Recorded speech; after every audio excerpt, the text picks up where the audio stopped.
Hey, it's Hugh Ballou. This episode of the Nonprofit Exchange is great, like every one of them. But this one's a new friend who's right here in Lynchburg, Virginia, and he's got an extensive history of founding charities and taking them not just to the next level, taking them to the top, and I guess in some cases over the top. Over the top. That'd be a good way to put it. Yeah. So Ray Buchanan, we're going to talk principally about a charity you formed, which you originally called Stop Hunger Now, and now it's Rise Against Hunger. Right. And so I want to let you tell a little bit about yourself, and then talk about, you had an idea about something. How did you put it together and start this, get people on board and get it funded? There's a lot of people with ideas and they don't really understand the sequence and how to put it together. So tell us about Ray, and thank you for being on the Nonprofit Exchange today. Good to be here. I appreciate the opportunity. I was in the Marine Corps during Vietnam, came out of the Marine Corps, did all my undergraduate work in about 2.5 years. And then I had a mentor who saw more in me than I thought was there, but he said, where are you going to go to get your divinity degree? And I said, I hadn't thought about it. And he said, well, you need to go to Duke. And I said, Duke. Right. And literally I thought he was kidding, but he knew people who knew people. And I found myself at Duke, and I immediately felt like I was way out of my league. I mean, I looked at all these young people coming in the first day of class, and I said, I don't belong here. And what happened was really interesting. I stood in the corner of the student center at the Divinity School, and I saw somebody come in the door that looked as miserable as I felt. Oh, my goodness. And he was about my age, older than the normal incoming Divinity School student. And so we hooked up, and he had military experience, been to Vietnam as well. And so we started talking, and pretty soon another older student came in, and the three of us kind of gravitated together. And what happened was that first semester at Duke, we became a support group. We didn't know that's what it was, but we were all married. We all had at least one child. And in the course of that semester, we became best friends, closer than friends, in a support group, like I said. During the summer, we started all in January. During the summer, of course, we all wanted to pastor churches. Well, according to the Methodist Church, they had no churches available in North Carolina at Duke, around Duke. So I had the choice, and I chose doing beach ministry in Atlantic Beach, North Carolina. That sounds like a real cool gig. But yeah, we did most of our work with runaways and drug culture between 1 or 2 o'clock in the morning, and had sort of a safe house for folks. There were 3 div school students and my wife and I there. And one of my other friends served a small church in Raleigh. But Ken, the first person I saw, came from Virginia, and his superintendent needed pastors badly. So he already had a church promised to him. So he talked to his superintendent, and the superintendent said, you have friends that might serve churches? And so the process was so far along that we didn't get to visit, but he called, and I learned my first lesson on humility. He asked me who I was and what I wanted and stuff. And so I told him, I'd been a youth minister at a large urban church in North Carolina when I was in college, and I had experience as a chaplain's assistant. I really pumped myself up the way you would to a boss. And he said, well, I haven't been able to get up with your other friend. What kind of experience does he have? And I said, well, he's a really nice guy. I said, he doesn't really have as much experience. I mean, he's really committed. He's got a heart for the Lord, but he just haven't had the experience. And the superintendent, without missing a beat, said, well, that just settles it. You obviously have much more experience. And I was going, yeah, I do. He said, I'll give you the 5 churches, and I'll give him the 4 churches. Oh, good. And so I learned real quick, you don't need to do that sort of stuff. But I start there because that's really the start of the journey that we're talking about. The 3 of us were appointed to churches in rural North Carolina, rural Virginia, excuse me, in Southside Virginia. We were right outside of South Hill. And between us, the three of us had 13 rural churches. Oh, wow. And we were going to school full time, Oh, commuting an hour and a half one way. Gee. And so basically, we learned really quick about supporting one another. But you know what we learned? We learned that each one of us had gifts and graces that matched with the others. Where I was weak, my friend was strong. Where he was weak, our other friend was strong. And rather than compete, we decided we would work as a team. And so with those 13 churches, they were all small, they were all struggling, they were all had that feeling that many small Methodist churches have, that they weren't ministering, they were surviving. And we decided to change that. And so for the 4 years that we were there, we made sure we worked as a cooperative parish. We weren't ever legally called that, but we had our churches go together. I remember the first thing we did is we gathered clothes for Appalachia. They'd never been able to do anything as one or two churches, but as 13 churches, we filled a huge U-Haul truck. And the men took it to Appalachia, and it made them feel so empowered to be able to do something. As you're talking about that, that's a group of churches. The same thing could apply to a group of small charities. Absolutely. Absolutely. One of the key philosophies that I've always worked with is everything is built on partnerships. The more partners you can have involved, the stronger the program is. Not saying it's easier, but it really impacts more people, not only from the relief side, but from the folks doing it. And that's a key principle in what's helped grow the organizations I've been a part of is we always seek partnerships. One example is with Rise Against Hunger.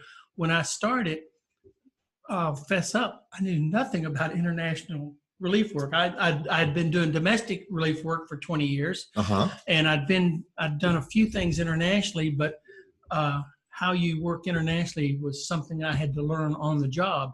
But one of the things that I committed to was I was not going to start offices internationally, because internationally, every place I wanted to work, there were relief organizations already on the ground.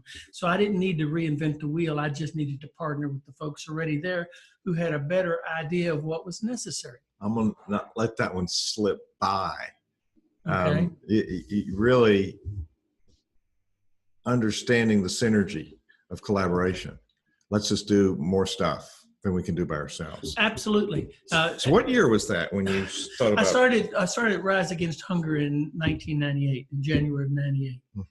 What had happened was earlier than that, Society of San Andrew had a program called the Potato Project.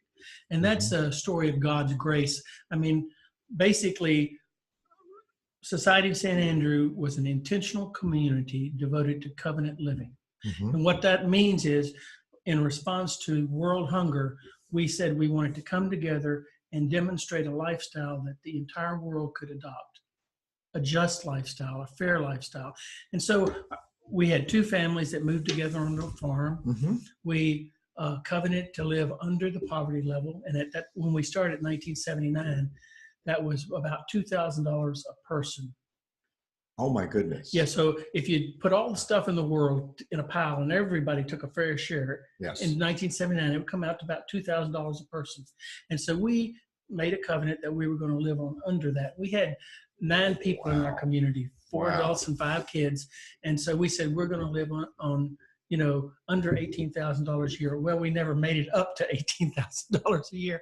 But basically, we lived under the poverty level out of choice. And we wanted to do that not only to identify with the poor, but to demonstrate to the church, especially, that if we wanted to, we could live in a way that the entire world would be able to have a fair share. So the year you founded this organization was what? 79. 79, that was that year, okay. And it was founded as Stop Hunger Now. No, it was founded, the first organization was founded as Society of St. Andrew. Society of St. Andrew. I was the co-director of that from 1979 to 1998.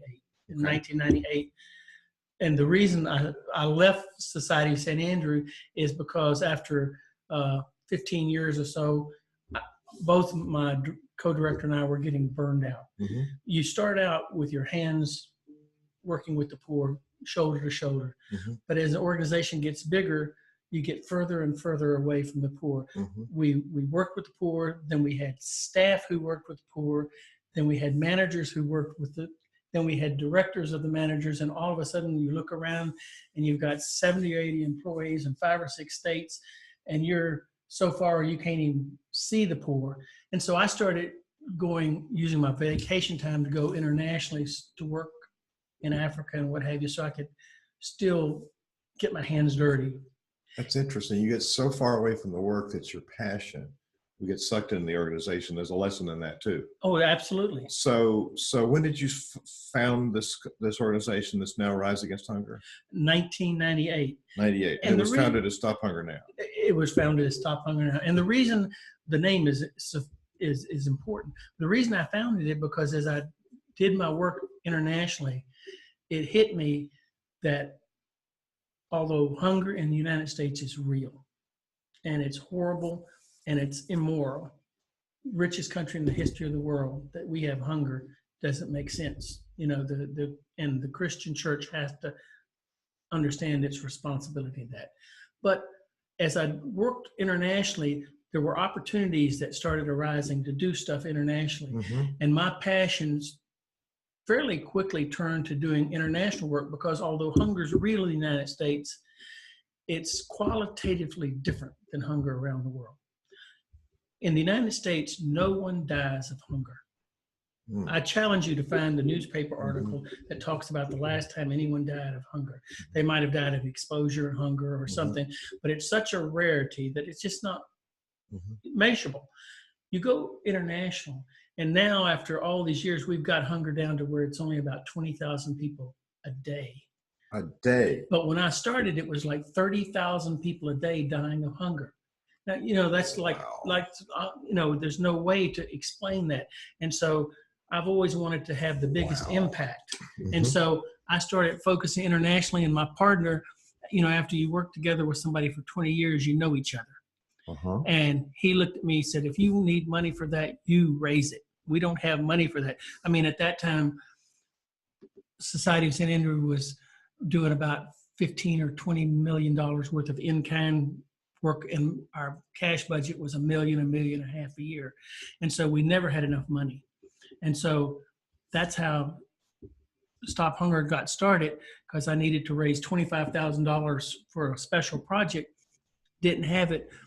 And after my partner said, well, if you want it, you raise it, which was the way we worked. I remembered that 5 years earlier, a donor had come to us, he and his wife, and we had an office in a sheep shed, and they came and sat around the table and said they wanted to help feed the hungry. Now, his vision of hunger was the starving child with the bowl held up with a vulture in the background. And at that point, my partner and I said, we don't do that. And we didn't. We worked in the United States using tractor trailers to haul produce to food banks and Native American reservations. So we told him we really appreciate the offer, but that's not what we do, and so it's not a good match. But we have a friend who's the chairman of the board of Food for the Hungry, and we'll give you his name and y'all can connect. So we did the cardinal rule, broke it. You never give a donor away. We gave this donor away before we ever started working with him. Strange thing though, every year he would call us and say, you've got any special projects? And we'd say, yes. He said, well, send me the bill for about $10,000. And so he would never give us a grant. He'd never write us a check. But he'd always give us a gift of about $10,000 by paying a certain bill. I remembered his vision. And so after 5 years, I went to our director of development and called him. And I said, give me this guy's name and number. I called him. He said, let's meet. So I went to Virginia Beach and we had lunch.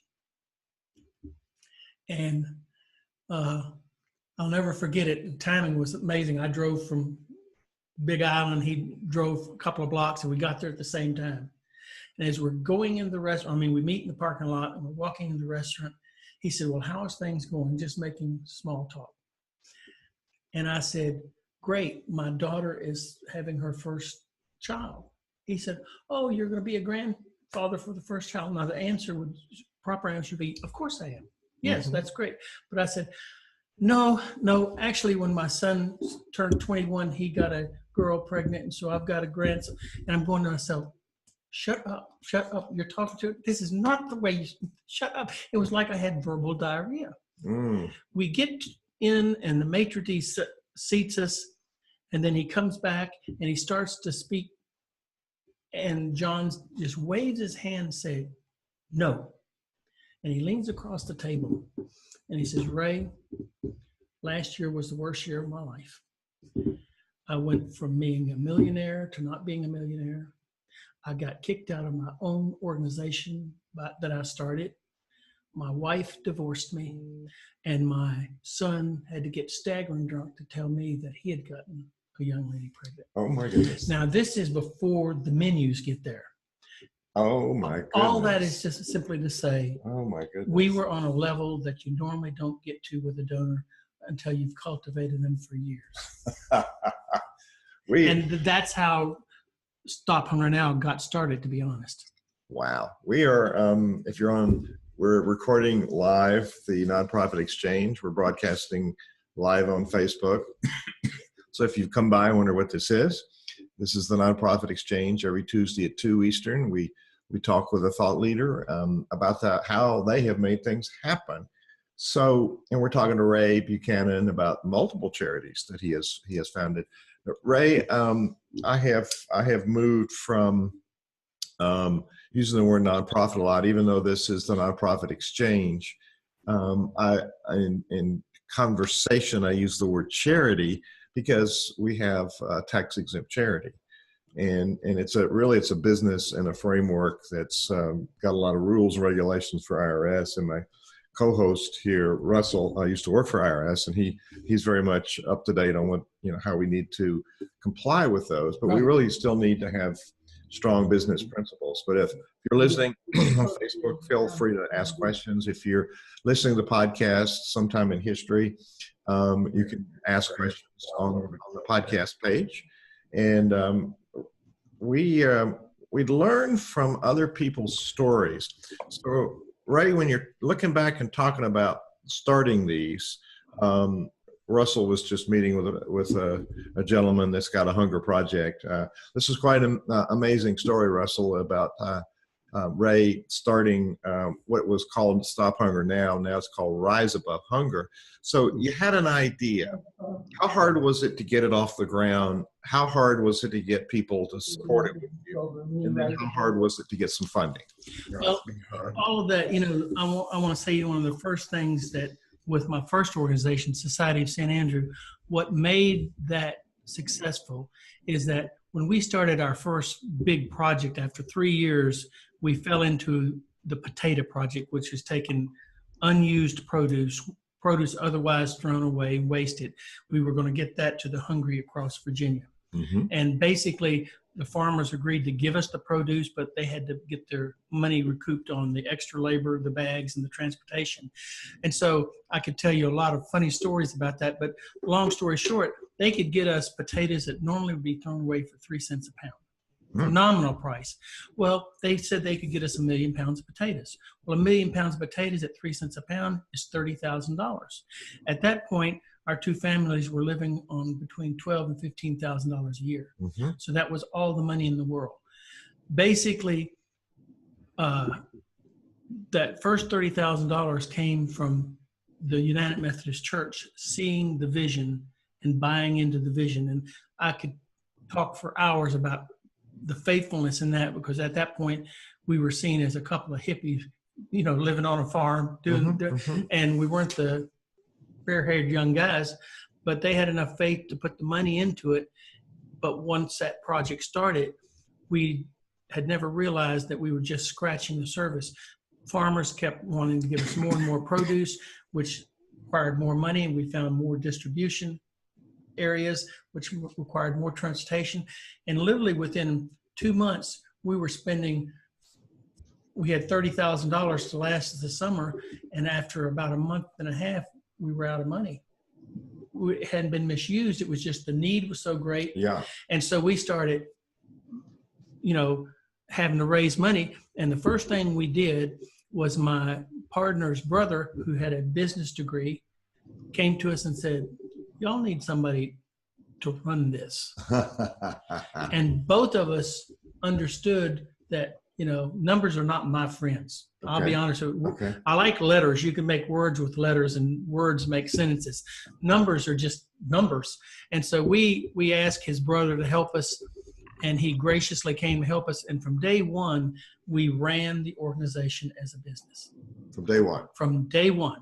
And that is one of the biggest benchmarks that I can point to, that why it worked is because we didn't operate as a church. Now that sounds very horrible, but it's true.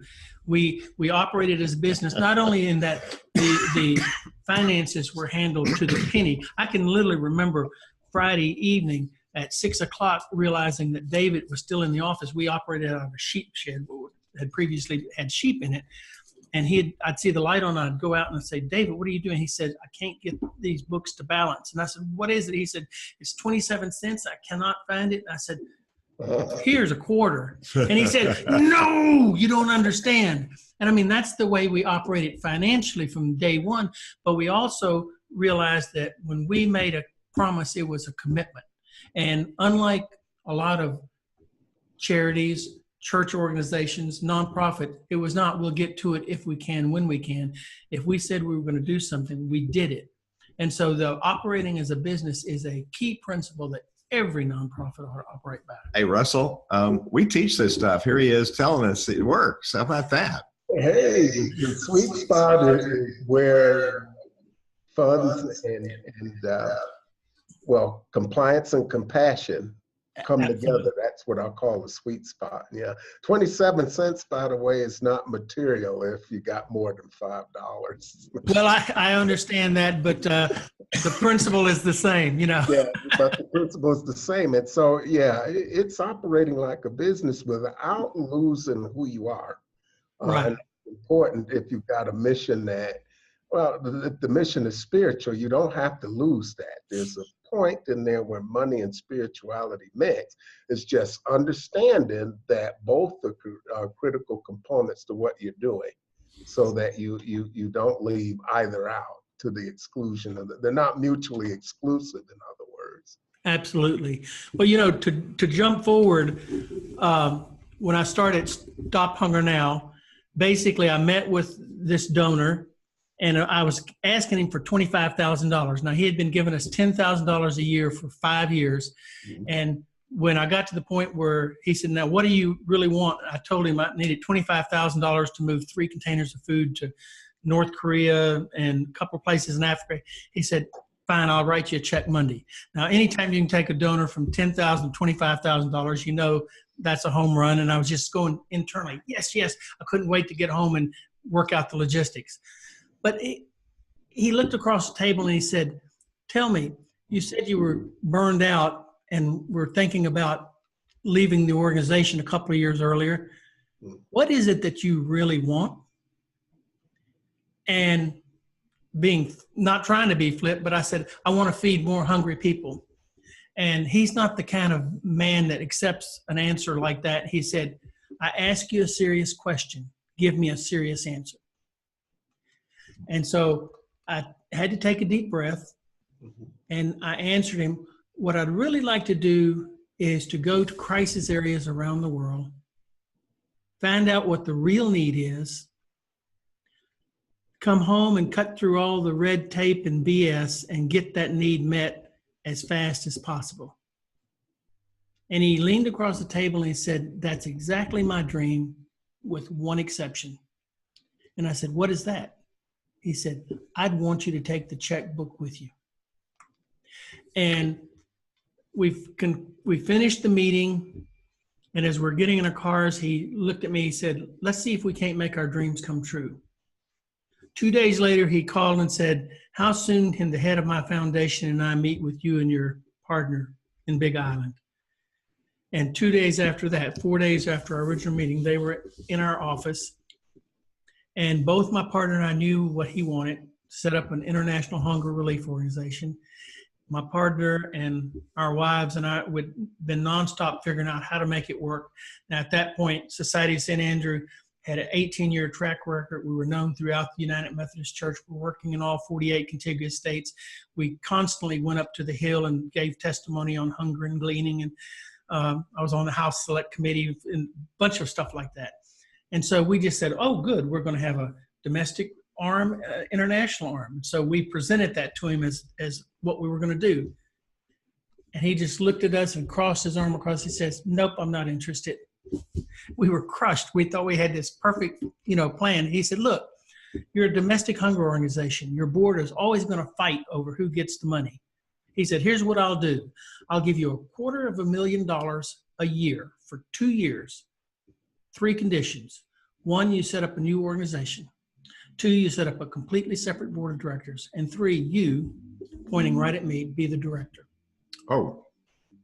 Now, what do you do when you're 50 years old and somebody looks at you and says, I will make your dreams come true? Oh, my. Now, that is so exciting. But if you look at the flip side of it, we had an organization that we'd started as 2 families living under the poverty level, was now at the pinnacle of our ministry. Like I said, we're at Capitol Hill every month. Our senator's wife was on our board. It was a horse you could ride till you wanted to get off. It was only going to get bigger and better. You leave that to start over, basically. You leave that to, the 4 adults that founded the Society of St. Andrew prayed together and cried together and discussed for 2 or 3 days. And we came to the conclusion that if we didn't take his offer, that money was not going to be there. And to get to a place where we could do the international ministry that we wanted would take us a couple of years to raise another $250,000 because we had maxed out our fundraising capacity at that point. And we knew that it would take us a year or 2 to ramp up if we could. And so we thought we'd take his offer because we could do more good faster by doing that than any other way we could. And so I left Society of St. Andrew at that point to take over, start a new organization. And that's how Stop Hunger Now got started. I started January 1, 1998 with a guaranteed $2,500. Now, to show you how simple I am, I had 2 goals for 1998 for Stop Hunger Now. I wanted to do at least $500,000 worth of ministry. I wanted to double his gift of $250,000. And secondly, I wanted to be in 5 or 6 countries. I didn't want to be a single country nonprofit. At the end of the first year, we were audited, and the audit showed that we had done $2.9 million worth of aid in 18 countries. And that was the start of Stop Hunger Now.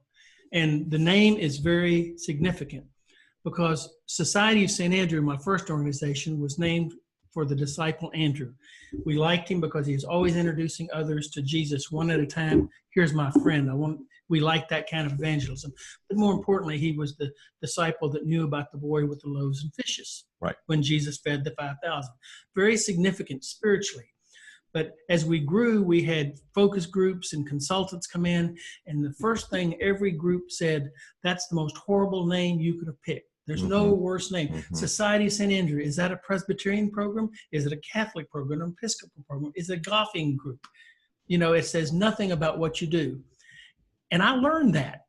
And so when I started my own organization, Stop Hunger Now, our mission and our ministry were identical. Nobody ever asked, what do you do? So what's behind the change from Stop Hunger Now to Rise Above Hunger? It's Rise Against Hunger.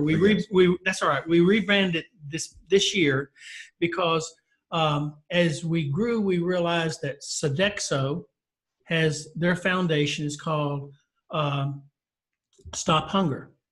And we dozens of times tried to work with them to get the trademark Stop Hunger Now, and their lawyer said it's too close. And for 12 years or 15 years, we worked side by side, no problems.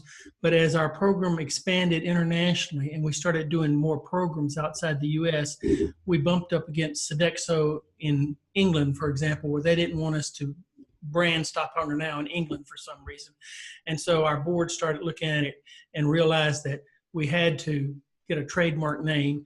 And as we started looking at marks, we couldn't even get the mark that we had. So we had to start from scratch to rebrand. It's really good to have that clarity. Part of your brand tells people what you do, and if there's confusion, people don't want to help you. So Russell, I know your brain's going with this funding thing. Russell teaches charities how to attract funding, and he's one of our Wayfinders in Center Vision. Okay. One of the we're talking about him joining the Wayfinder team, and I didn't tell him about the initiation process.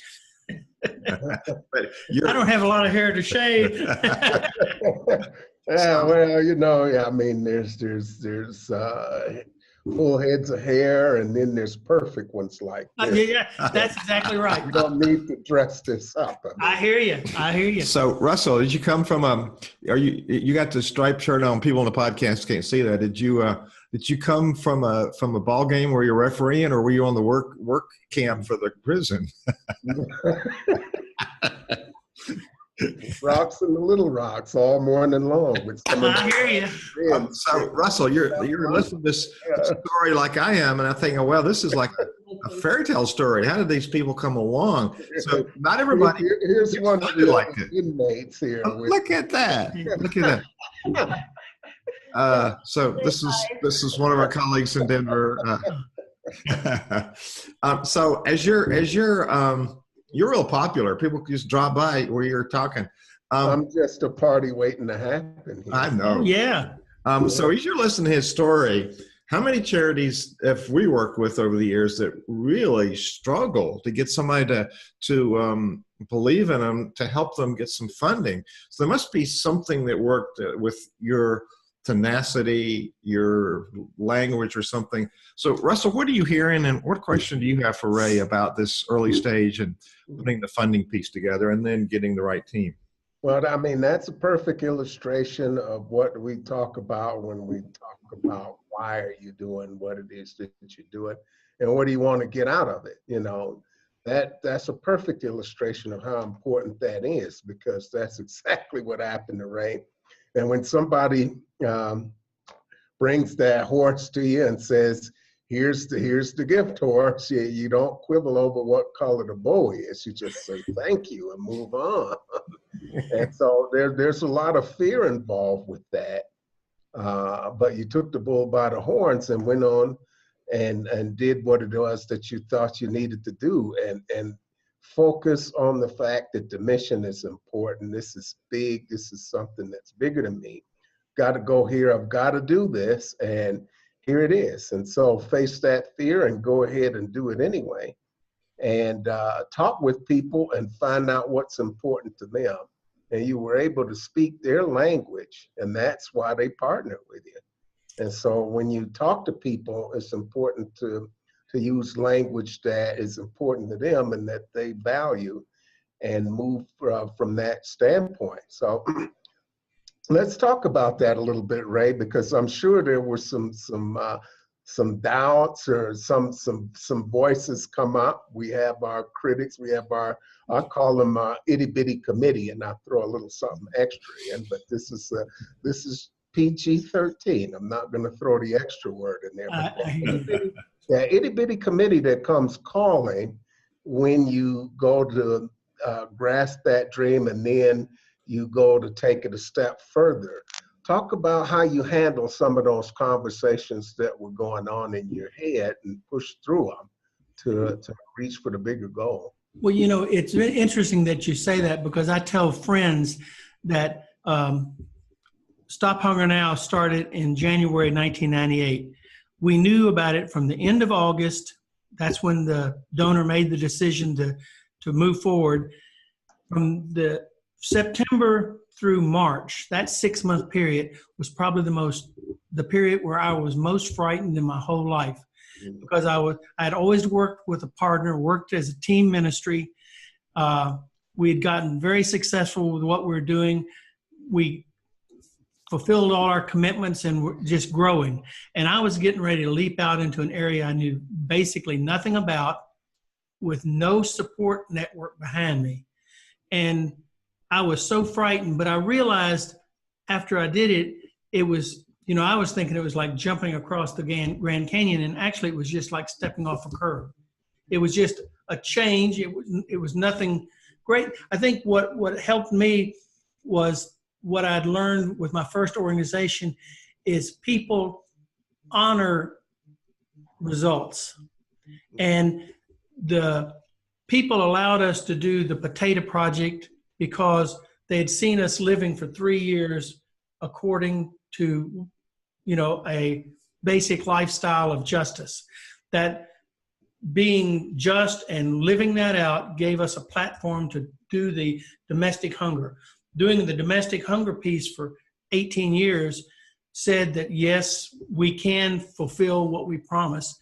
So when I started Stop Hunger Now, that first year, we were able to make some huge accomplishments, again, through the grace of God. But for example, my first trip in January of 1998, I went to Nicaragua, Honduras, and Haiti, because that's the 3 poorest countries in the Western Hemisphere. Well, during those trips, I made started partnerships, and started putting the protocols in place to help some organizations. And all of a sudden, in August of that year, we had Hurricane Mitch, one of the biggest hurricanes that hit Central America. Because I'd worked with these folks, I had the protocols in place and was able to get them funds that allowed them to be the first organizations in Honduras, for example, to actually make a difference for the hungry. When people see that you're actually making a difference, they want to be a part of that. People are hungry to help. The biggest difficulty that I've seen is they don't know how. If you can demonstrate that your organization really makes a difference, you will not have difficulty finding funding most of the time. If you go out there and knock on doors. If you go out there and knock on doors to start with, it's always the case that when you need money the most, it's the hardest to get.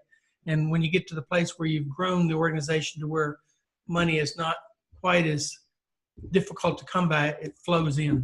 And that's always been my understanding, but I will just say in the early days, like first organization in Society Center, and when we started the Potato Project and we started spending money, at first it was $1,000 a month, then it became $1,000 a week.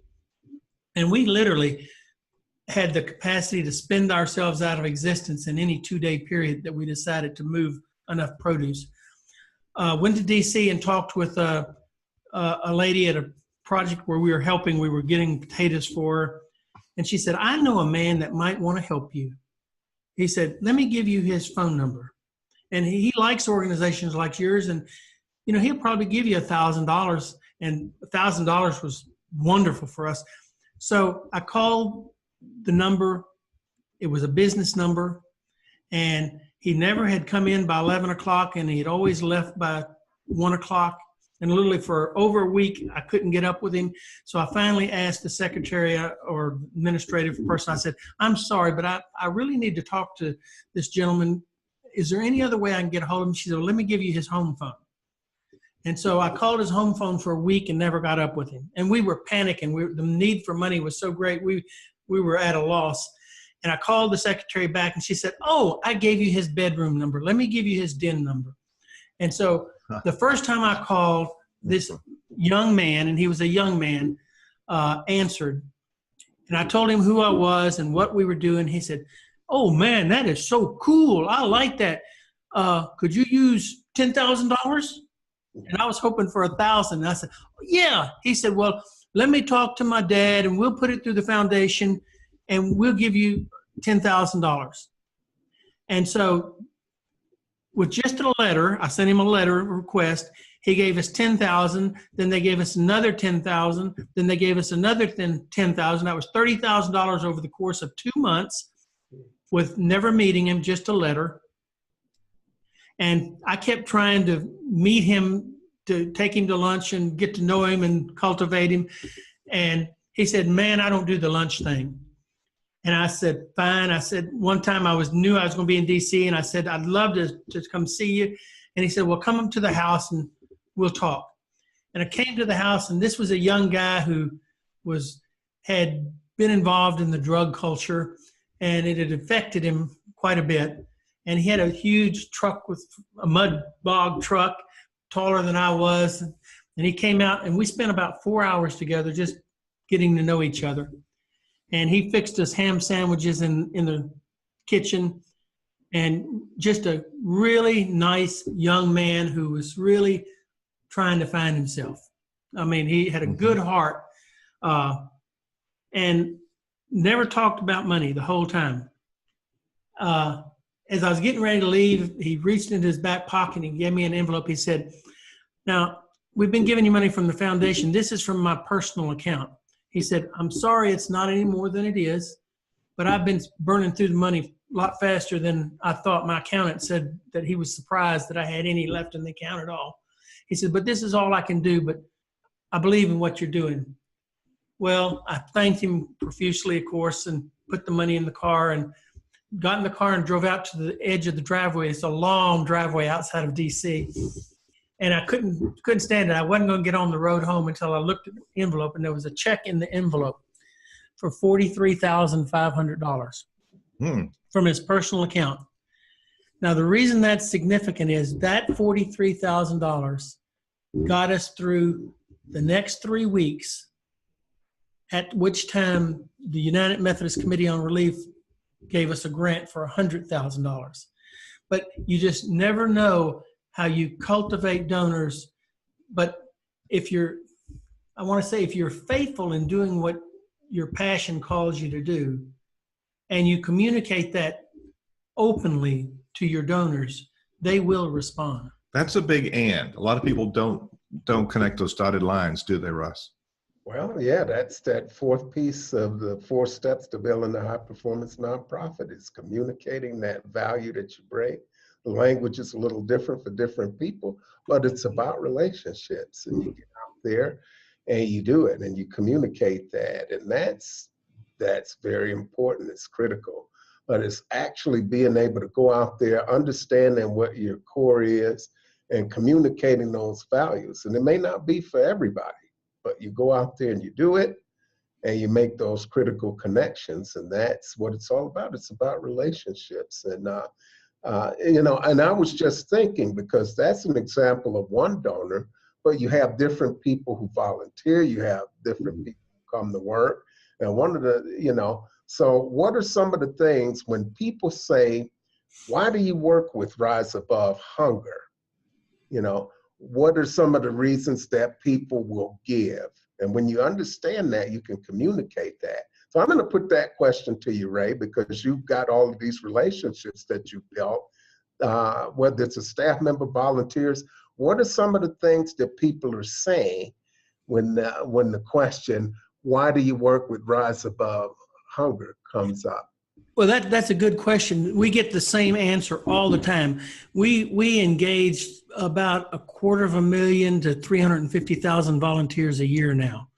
And we basically engage them through a meal packaging program that allows, it's an intergenerational program that lasts 2 hours, where volunteers package high protein dehydrated meals for school feeding programs internationally.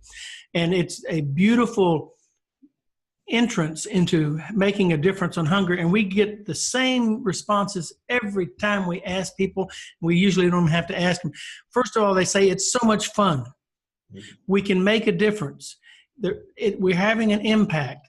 They can see the connection between their hands and their heart. I mean, it's one thing to write a check, and for some people that's exactly what's needed. But more and more people now in the millennial generation want to be physically involved in what they're committing themselves to, and giving volunteers a chance to be involved makes all the difference in the world. The same thing is true for boards. I mean, I'm passionate about growing boards, because a high-powered, high-impact board really empowers an organization to reach the next level. But it's the same for every level of volunteering, giving people a chance to make a difference where they can see it and feel it makes all the difference in the world. People come back time and time again to our events because not only are they interacting with other people and having a good time, they know that when they put those meals in the box, the next time that box is open, it's going to be at a school somewhere where the kids would not be able to come to school without those meals. They know they're transforming lives, and that's so important. That's he's sort of understating the fun part of that. My church in Blacksburg did this, and so in 2 hours, how many pounds of food did we package? Y'all packaged probably 10,000 meals. 10,000 meals we packaged in 2 hours, and they have an area director that comes in and tells people. It's of course all the resources there, the Right. boxes, the gloves. It's a very sanitary process. But it's like an energy field where we're doing stuff, and it's like a church social event. It's like games. I used to lead games for families at church. This is far better. We're doing something worthwhile. But it's really an energized process where people package, and they tell us exactly what's going to happen to it. We put it in these boxes, they take it out, goes into a truck, whoosh, and it's gone. I was very impressed with the organization. It's just like turnkey, boom. Well, that's part of the secret, the turnkey part of it, and the fun. And the thing is, the more people you have involved in this process, the more fun it becomes. We have done events. One of my favorite events was done in Kuala Lumpur, Malaysia. We had one university with 4 campuses, and they packed 1 million meals in 7 hours using 4,000 students in 4 locations. And it was just awesome. It was electric. I mean, and we do million meal events all the time. One of the most exciting events I've done recently was February a year ago when Kraft Heinz merged. They brought all their senior leaders from around the world together for their first gathering, and they asked our Rise Against Hunger to come and do a team building event by packaging meals. And so they wanted to package a tractor trailer load of meals, 285,000 meals, and they wanted to do it in 2 hours. So they had roughly 900 to 1,000 employees from around the world, not employees, leaders. I mean, these are senior leaders. And they came, and this was to merge the Kraft people and the Heinz people together. And they had such a blast. And the CEO of Kraft Heinz was right in there among them, going from table to table, talking about what they were accomplishing. And Kraft Heinz is one of our biggest corporate partners now. I mean, they were then as well. But I mean, the energy in a room when you can have that many people working on the same thing, interacting with people you normally wouldn't interact with, it's magic. So what's the website where people can go find out about this? It's riseagainsthunger.org. Rise Against Hunger, and it's listed. It'll be listed on the podcast notes. It's listed on the nonprofitexchange.org. It's listed there, and along with your pretty picture. And we'll work the logo. It's a really nice logo.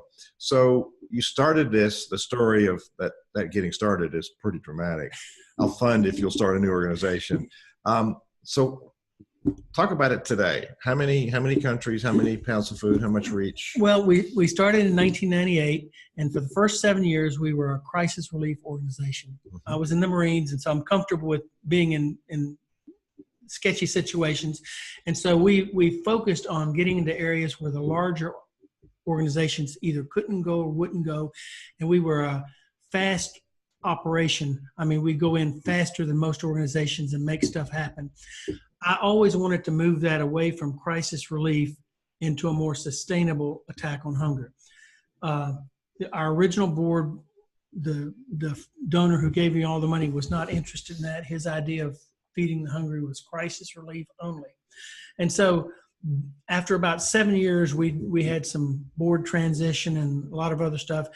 And it was about that time where the tsunami hit, the Christmas tsunami. And I found an organization that was doing the meal packaging. And I came back from visiting with them and said, we're going to do this. And that time I had 3 staff people.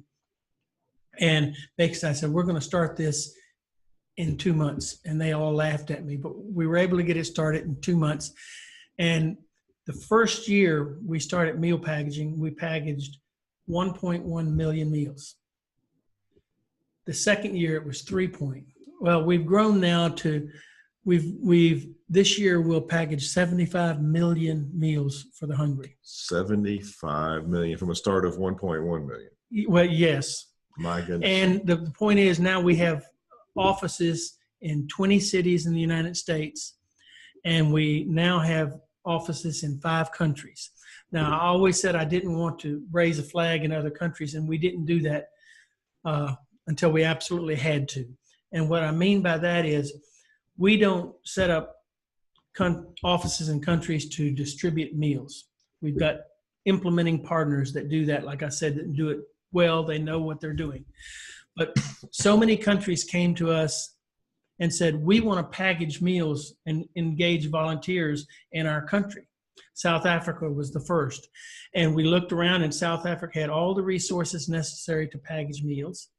And so we started working in South Africa, and then Malaysia, Philippines, Italy. We've got a list of 6 or 7 countries that want us to come in and start offices. But we're very careful about going and starting offices. They have to have all the resources available, and it has to be a workable thing. But for South Africa, for example, they'll package 8 or 9 million meals this year themselves.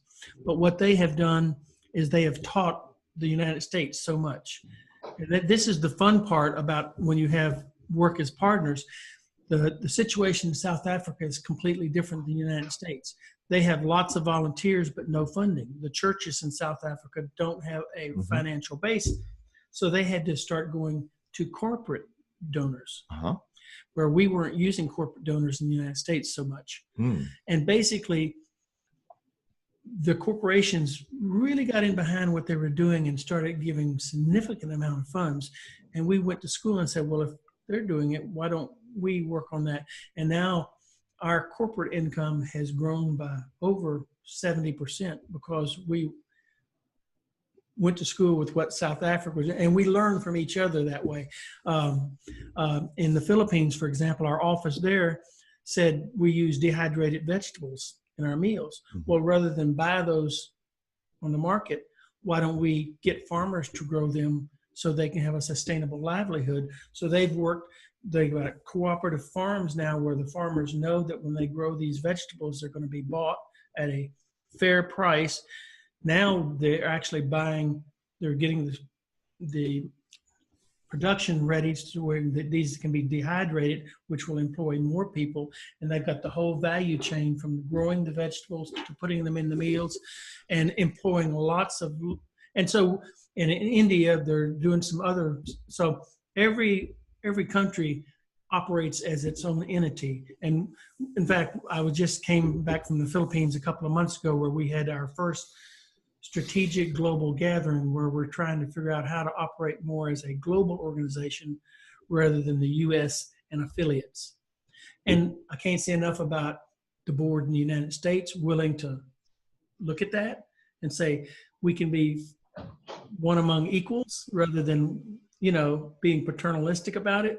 And it's a huge sea change, but it's fun to see that happening. Never envisioned when I stepped out and started Rise Against Hunger. We have probably 120, 140 employees here in the United States and in 5 countries, but it just keeps growing because it's doing what it says it needs to do. So we're hitting our last 5 minutes and a wrap here. So Russ, do you have some comments or last question for our guest today? Well, innovate and collaborate. That's the name of the game, and that's what you're doing. You can spread that impact. It's more powerful than the sum of the parts, and that's what you're doing there. And it's an ideal model. That's what high performance nonprofits do. So I commend you on that. You're doing a remarkable job. What is the big goal for 2018? What is the takeaway? What is the impact that you want to bring in 2018? We'll probably we're really in our strategic planning process now. We've just gone from 1 year budgeting to 3 year budgeting. In 18, we're going to be going to probably 100 million meals, but that's just a part of all that's going on. Our global model will be begin to be implemented in 18, and hopefully by 2020 that'll be operational, fully operational. It's more collaboration in 18 than we've had even in 16 or 17. Wow. So I'm going to talk about our sponsor here for a minute, and I want you to be thinking about a parting word that you have for people who want to do something but are afraid to do it and think it's an uphill battle or it's impossible. You know, you've given them a great story, but what advice do you have? Our sponsor for the Nonprofit Exchange podcast is the United Methodist Board of Higher Education and Ministry. umcyberlearning.com. No, it's Cyber Campus, UMC Cyber, CYBER Campus.com. You don't have to go to college. You can study online. It's online Christian learning at a very high level, very practical. If you want to be better at running an organization, work on yourself more than you work on the organization. The organization can only go as far as our ability to lead them. Center Vision has programs in there for leaders. Methodist clergy and others can get continuing education credit with our programs and others. So UMC, like United Methodist Church, cybercampus.com. The link will be in the podcast and on the notes. They're our sponsor and help us carry these messages for free to people. Ray Buchanan, this has been an inspirational hour. You said, how long is it going to be? I said, as long as it takes. Well, we could talk all day. But as we're wrapping this interview up, what word of encouragement or what thought do you have for people who have a great idea like that, but they're afraid to get started or they don't know where to start? Well, let the preacher come out of me for a minute. 3 points. Mm-hmm. First, I think, is faithfulness. You got to be faithful to what you know is right and what you know you're called to do. And that means doing it. The second is vision. When you're faithful to that vision, people will see that and respond to it. And the third is get off your butts, BUTS, and act on that vision. You know, faithfulness, vision, and action. Those three things are what allows you to do far more than you ever imagined you could do. And it's what encourages people to get in and work with you. Those three things, you do that and you can make a difference in the world. And I think that's what we're all trying to do, is change the world forever. That's what I tell people, you know, Rise Against Hunger. The vision is, you know, to create a world without hunger. Very simple. But what we're really trying to do is change the world forever. Mm-hmm. And I want to be a part of that. A little bit at a time, one person at a time. You've compounded that over the years. Ray Buchanan, thank you for spending time with us and sharing your story. Russ, thanks for being here. Thanks, Russ. Many thanks.